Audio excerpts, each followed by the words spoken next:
Hello, everybody. This is ZKast, Principal Analyst with ZK Research, and I'm here for, I guess, our first ever official ZKast video podcast, and I'm joined by my co-host, executive producer, Mark Reed Edwards. Mark, say hello, everybody. Hey everyone, how you doing? We got a packed agenda today, Zeus. Lots of stuff to talk about. Yeah, there was lots actually. We're in the first couple of weeks of 2021, and it seems like we've already had quite a bit of stuff, news released. Where do you want to start, Mark? Well, let's go through what we want to talk about. There's Cisco, the deal with Acacia falls apart, and we'll cover that. F5 acquires Volterra, and Avaya getting involved in vaccine rollout with their contact solutions. And also at the end, we're going to wade into a minefield on social media and censorship. That could be, that could be interesting. That one makes me nervous because I've been very careful to stay politically neutral on Facebook and Twitter and things like that, but I do think everybody's talking about it. We'll start with the, I don't even know what to call it. I guess the falling apart of the deal, or the potential falling apart of the deal of Cisco acquiring Acacia. Acacia is a Maynard-based company in Massachusetts. Actually, I live pretty close to the Acacia offices when I'm in Acton. And this company it's an interesting company. It's not one that most consumers are going to understand, but they essentially what the company does, they make something called coherent optics, which turns your typical optical interconnect into silicon, and that can be embedded on a motherboard. It can be done through pluggables. That's become a lot more popular way. If you talk to any of the web scale companies, the service providers, when they upgrade their networks to higher speed, one of the biggest expenses is the optics, right? So you can pay a certain price per port, for your network device, but then the optics can be twice as much sometimes, right? So it drives the cost way up. And by converting that to silicon, it brings the price down. And it's very consistent for Cisco. They bought a company called Core Optics. They bought Volterra. They bought Lightwire. They bought a silicon company last year called Liba as well. Now, Cisco is already a customer of Acacia. They account for about 14% of the revenue. ZTE actually is the largest. I think at their last earnings, they said it was about 20%. And part of the approval process was to make sure that the Chinese interests were held. And for people that aren't aware of the timeline here, Cisco announced this last year, right? I mean, it's been a long time, and it's kept getting pushed and pushed and pushed. I talked to somebody right after the acquisition happened, and there was some speculation then that they wouldn't get China approval by that. Now, it's interesting that on the day that Acacia put the kibosh on the deal, or is trying to, Chuck Robbins actually tweeted that they did get SAMR approval, which is China's state administration for market regulation, and that's created this whole. And so Cisco sued, and to put a restraining order in place and to force the deal through. Acacia is now countersuing, and I understand from Acacia's standpoint, if you look at their stock price since the deals got canceled, the stock's gone up quite a bit.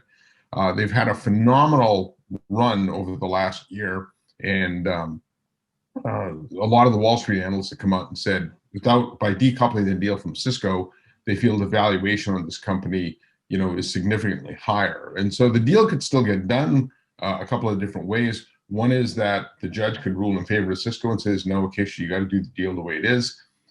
Cisco could up the purchase price, which I think is what Acacia is looking for, although I have no knowledge of that, but I suspect given where their stock price is today, that they would want a premium from where they are, or they could just let the deal fall apart. Now, what I hope happens is Cisco and Acacia come to some sort of a deal. I've always felt that if an acquisition is a good acquisition, we ultimately will never remember what the purchase price was. And given the trends going on in web scale, 5G, things like that, this is the right move for Cisco to make. I'm sure they have a backup plan, but I don't know. So I hope the deal gets done, without the court having to intervene. Nobody wants to acquire a company that didn't want to get acquired, right? You're sort of forcing that. But ultimately, it's the right move for Cisco to make. So I hope that happens. But there's a lot of uncertainty around it right now. And it's part of the Attorney Full Employment Act, right? Yeah. Yeah, well, whenever you have attorneys involved, they're always ones that make the money, right? So yeah. Well, it'd be interesting to follow. I mean, it seems like a great fit, and maybe they can work out some of their issues, and the deal will go forward. We'll be following that here on ZKast, definitely. Yeah, we will, and it is a great fit. And last year Cisco did a Future of the Internet event, and their head of mass scale infrastructure, John Davidson, spoke, and he actually talked about how important this was to the company. So Zeus, how about F5 acquiring Volterra? What's up with that? Yeah, so Mark, I love this acquisition, right? It was last year at VMworld 2020 when Jessica Hardcastle, the XDS Central Reporter, and in fact, you can go look up the story, asked me about any potential acquisitions, and I put Volterra on the acquisition radar then. And I did that because I felt with the direction that app development is going and compute's going, this would be a slam dunk acquisition for any network and security company.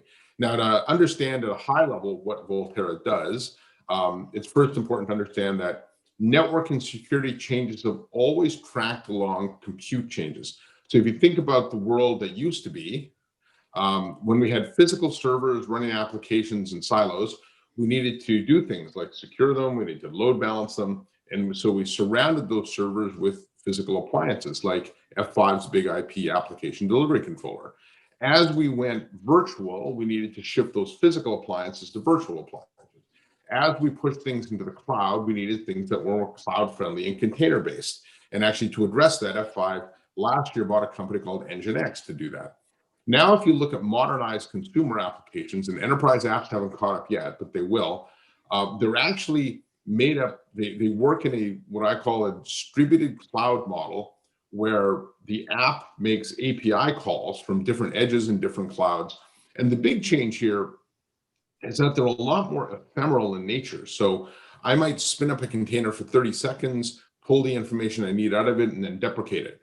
And so I don't have the time in that case to go install a physical load balancer or even a virtual one. That would take too long. So I need something that can match the same agility and speed, which is what Volterra does.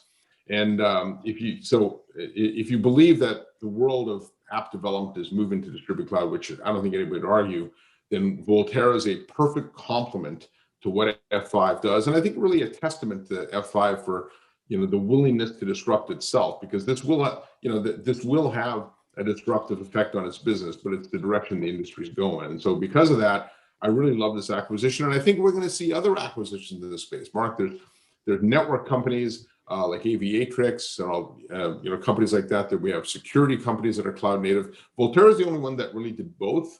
But I do think we'll see a rise in companies that address cloud native, specifically distributed cloud network and security. Yeah, and history shows that companies that disrupt themselves are the ones that succeed usually, right? Yeah, and the interesting thing about F5 is I wouldn't have said that they were that company before, but they brought in a new CEO, and he's actually made a big difference. In fact, when I first got a feeling that this CEO is going to be different, I was at a financial analyst day, and he showed a chart with their big revenue being, the line being the physical appliances, and he had it in decline.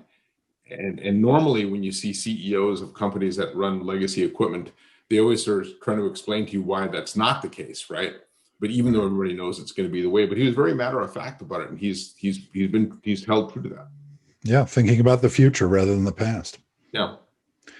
All right, everybody's thinking about vaccines and rolling them out, and Avaya has a contact center solution for that. Can you go into that? Yeah, this is pretty interesting. Obviously, vaccine rollout's going to play a really big role, right, in getting the world back to normal, whatever that looks like. And Avaya, and they did this towards the end of last year, and it didn't get it probably based on just the timing of when it came out around Christmas. It didn't get as much media play, but I thought it was a very interesting one in that they're using the one cloud CPaaS, so the communication platform as a service, and the Google Contact Center AI features to provide a complete vaccine administration solution. So, at a most basic level, it does HIPAA compliant pushing of information to consumers or to the public using virtual agents and things. And most of the contact center vendors can do that, right? They have virtual bots and virtual agents. And so you could, go to the CDC website and you could ask it a question and a virtual agent could respond to you, giving you information on how to get vaccinated or some of the rules. But they take it a step further. They actually have a practitioner resource recruitment tool that uses different data sources, using a natural language generation to be able to recruit medical practitioners to do things like administer the vaccines, provide information that way to doctors. Also, they get involved in the vaccination shot phase. So SMS chat can be used to enable mobile check-in upon arrival. COVID screening surveys are done. And then they also provide information between shots, right? Because you need, I think it's 2 shots to be vaccinated. So it can provide the information in an automated way as well. So and even remind you when it's due. And so without some kind of automated system, I think you would overwhelm the medical facilities in trying to just keep up with who's got what. In fact, I recently just got a COVID test, and that the process and was so. It was way more manual than I thought it should have been. Even getting the results of the test, I had to call the facility 3 times to get them to email me my results, right? So what Avaya has done through their contact center solution, which is all cloud-based now, is provide an automated way to help the medical industry keep everyone up to date on vaccination rollouts from start all the way through the end. Yeah, I recently got a COVID test, and I went to an urgent care. And there was a line of cars outside the urgent care. And I thought, oh, geez, I'm going to have to wait forever to get the test. But the cars were waiting for pickup at the pizza place next door. So I walked right in. They directed me into a room. They put the thing up my nose and I was done. I was out of there in like 3 minutes. So that's probably the exception. I did not pay. It was it's interesting because I went to the free one and it opened at 8 and we were there at 7:30 and we're told to come back because they were full. The next day I went to one where you had to pay and I walked right in. I was out of there in 3 minutes. So I think I lucked out. I think I lucked out on timing. I think it was a Friday night, and who wants to get a COVID test on Friday night, right? But that's just the testing phase. The vaccine rollout, I think, is far more complicated. It definitely is. Yeah, we've already seen the government botch this, right? So. Yeah. So private industry steps in, and it'll be interesting to watch. As we think we're having problems now with vaccinations. Wait until it really ramps up. I mean, we've done a handful of the number that we need to do. So it'll be and interesting once that to see happens this. and it happens in volume, Mark, we do need better automated systems. And kudos to Avaya for doing this, but I would expect all the contact center the vendors to be able to offer something similar. Just for healthcare in general, too, the number of papers you have to fill out, it just don't get me started. Yeah. So anyway, interesting to watch that. So do we dare wade into social media and censorship? We've seen the president taken off Twitter and most platforms. I think Facebook and we've seen Parler shut down effectively because of Amazon not allowing them to host it there, and the major app stores just declining to carry it anymore. Is that censorship? Is that business? Is it, where do you stand on all this? It's talk about a minefield. It is a minefield, and again, I've been very careful to sort of remain apolitical here on social media. There are some people that aren't.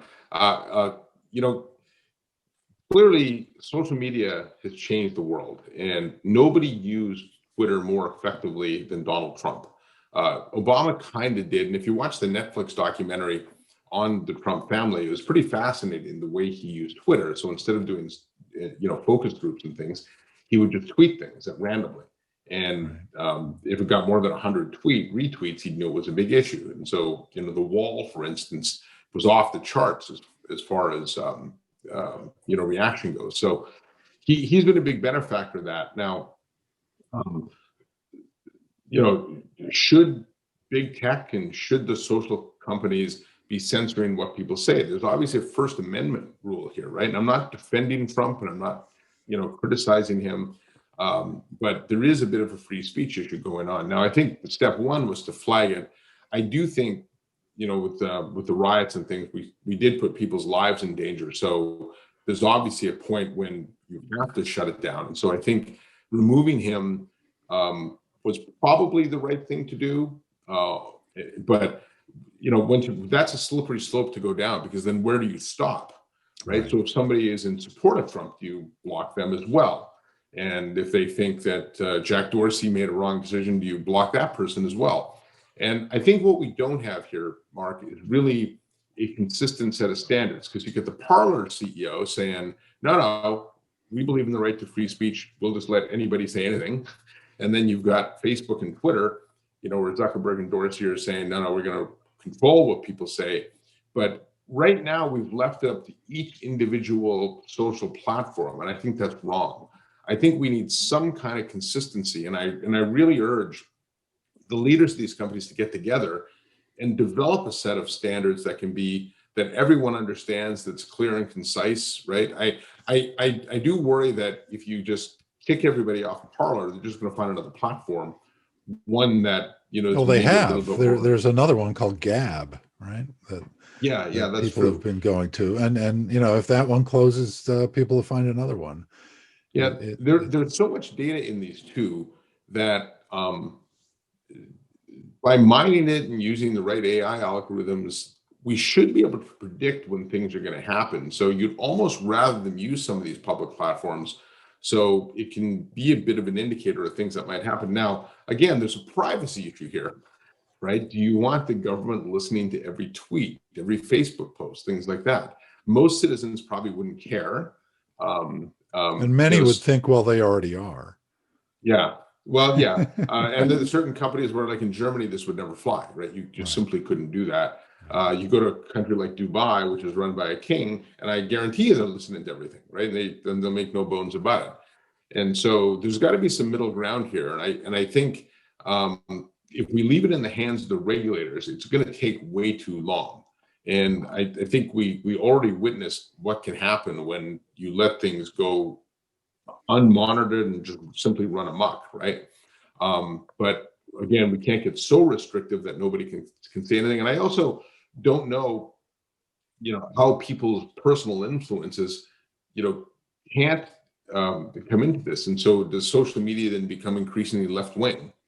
Right? There's a danger that's going to happen. So you need some kind of balance. Now, the TV networks all have their own policies. They're very clear that, Fox is right wing, CNN is left wing. They're not going to let people on that say crazy things and stuff. So they're already doing some form of this on cable, news networks. We just haven't brought it to social. And so I think there needs to be some kind of reckoning coming, because it's right now it's a big mess. Can the Twitter and Facebook and the others get together and form some kind of industry association that regulates itself? I think they would prefer that to government regulation. Yeah, and I think if they don't do that, Mark, the risk is they're going to get government regulated. So for their own best interest, they should be getting together and trying to put together create an industry consortium with an independent body that's going to help them with this. Because without that, you're right, the government is going to get involved.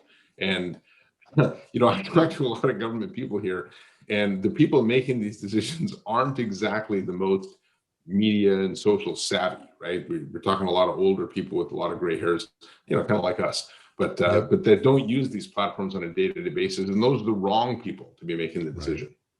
That's the one thing when you see a hearing on Capitol Hill about technology, it's so clear that these people who have really good staffs, they still don't understand what technology is about. And so having them regulate it would be talk about a slippery slope. I mean, we'd be sliding down into the Grand Canyon. Yeah. And then also I think the rules would be so unclear that nobody would really know right? How to do it. I think as we talked about, the companies are in the best position to make these decisions of the social platforms themselves, but you can't have, you think between Parler and Twitter, the gap between what they allow and don't allow is so huge, and there's just no consistency at all. And that's really the problem, right? Yeah. Yeah. Well, and this technology that we're talking about is what gives us the opportunity to put this ZKast in front of people. So it offers so much opportunity, but it also is kind of a minefield that we need to kind of navigate. Well, that's true for anything. For every yin, there's a yang, right? And so AI gets used for good purposes, it gets used for bad purposes. Some companies throw their hands up and say, we don't really know how our tools are being used. Other ones have a lot of ethical things in place to make sure they don't get used for bad. So this has been the challenge for technology since the inception of technology, right? Yeah. The same encryption tools that we use to hide good traffic can also get used to hide bad traffic, right? It's not, there's never been a black and white. And generally with things, we find a way to regulate around it or put the rules in place. We just haven't done it with social, but I don't think we really ever expected this to happen in this country, right? So, but in a lot of ways, we've already seen it, right? Like a lot of the problems that Egypt had and stuff a couple of years ago were really facilitated on Facebook and Twitter, right? And so we didn't really step up there. Part of it is because the American culture, we kind of turn a blind eye to what's going on in the rest of the world. So, but now that it's hit home, I think we'll start taking it a little more seriously, which is something we've needed for a long time. Right. Right. And it gives us something to talk about, right? It does give us something to talk about. Yeah, well, looking at the clock, I think we're kind of running at the end of our time. We'll be back next week on behalf of Mark Reed Edwards, my co-host. I'm ZKast, and thank you for watching.